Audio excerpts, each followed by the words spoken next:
How to reinstall OS using Virtualizor Automatic OS Reinstaller. You can install or reinstall the operating system using the Virtualizor. However, this option will delete all the data on your VPS.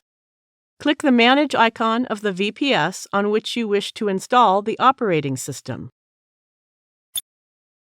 Click the Install tab and then select the version of the operating system you wish to install.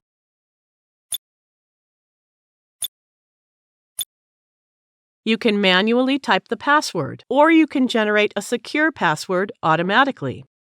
To generate a password automatically, click the key icon. Copy and save the generated password, then click OK.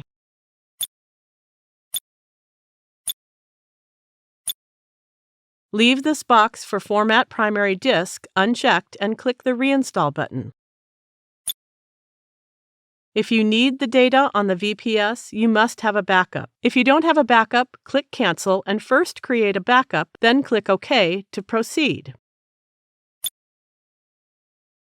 The OS installation begins. It may take a few minutes to finish.